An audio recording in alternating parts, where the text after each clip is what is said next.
ब्राह्मणों के लिए अक्सर समाज में ये बोला जाता है कि ब्राह्मण लालची होते हैं। अच्छा, तो चलिए आज इसी प्रश्न का विश्लेषण करते हैं। ठीक है, सबसे पहले हम द्वापर से स्टार्ट करते हैं और आपको याद दिलाते हैं सुदामा का। पिछले 5000 साल से सुदामा एक गरीबी का जीता जागता उदाहरण बने हुए हैं। और आपने कभी सोचा है, जब भी कभी गरीबी की बात चलती है तो सुदामा का चेहरा हमको दिखाई देता है।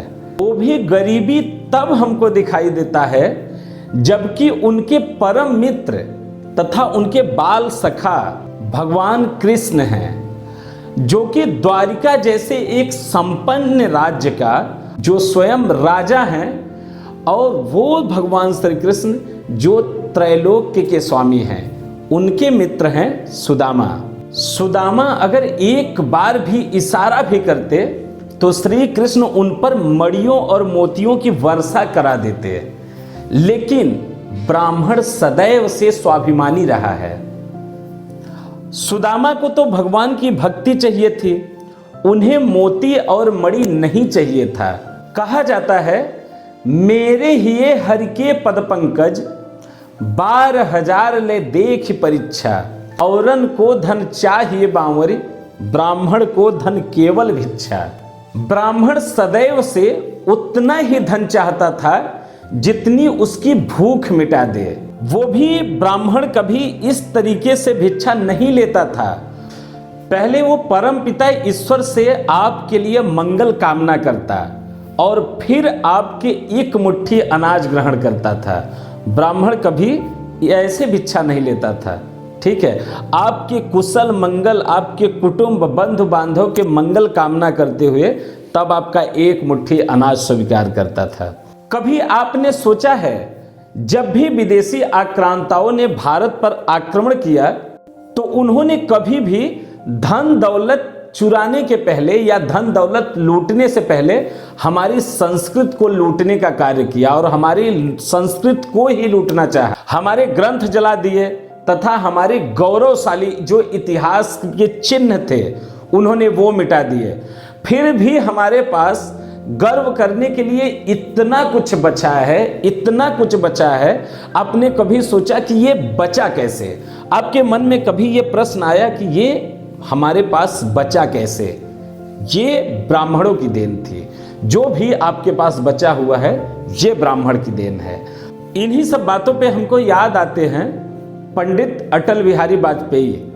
उन्होंने लिखा था, अपना सब कुछ हूं लुटा चुका, अपना सब कुछ हूं लुटा चुका, फिर भी अक्षय है धनागार। कभी आपने ये सोचा, जो भी बच गया है उसे बचाया किसने? ब्राह्मणों ने बचाया।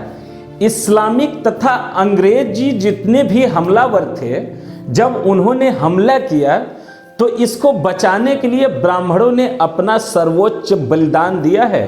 अपने प्राणों पर वो लोग खेले हैं। हमारे जितने भी वेद पुराण उपनिषद जितने भी बचे हैं ये सारे ब्राह्मणों ने बचाए हुए हैं। अब आपको हम बताते हैं, अक्सर कुछ लोग ये प्रश्न करते हैं कि आज तक ब्राह्मणों का योगदान क्या है, या फिर ब्राह्मणों का इस भारतवर्ष में क्या योगदान रहा है। तो चलिए कुछ आपको याद आ रहा है उसको बताना चाहते हैं। भारत के स्वतंत्रता संग्राम में पहला बलिदान किसने दिया था? वीर मंगल पांडे ने। कौन थे? ब्राह्मण थे। चलिए बताइए, अखंड भारत का पहला सपना किसका था?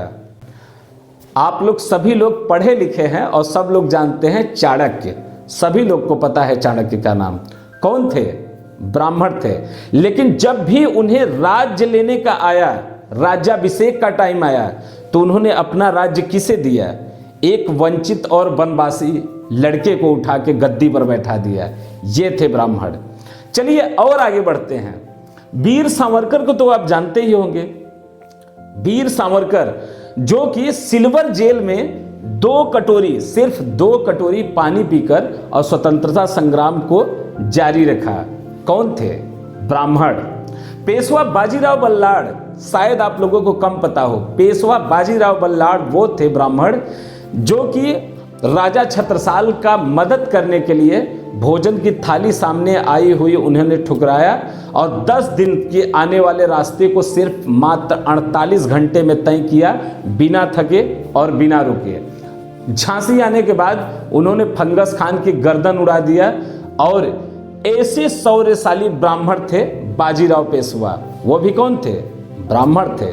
मेरे भाई, इस संसार में जो है ना, इकलौता ब्राह्मण ही ऐसा है जिसके पेट में अनाज रहे या ना रहे, उसे उसकी भूख मिटी हो या ना मिटी हो, लेकिन वो उसके जुबान पर, उसके होठों पर हमेशा जगत कल्याण की भावना रहती है। तभी तो ब्राह्मण कहता है सर्वे भवन्तु सुखिनः सर्वे सन्तु निरामया। आपको ये कैसा लगा वीडियो, आप लोग कमेंट करके जरूर बताइएगा। हर हर महादेव।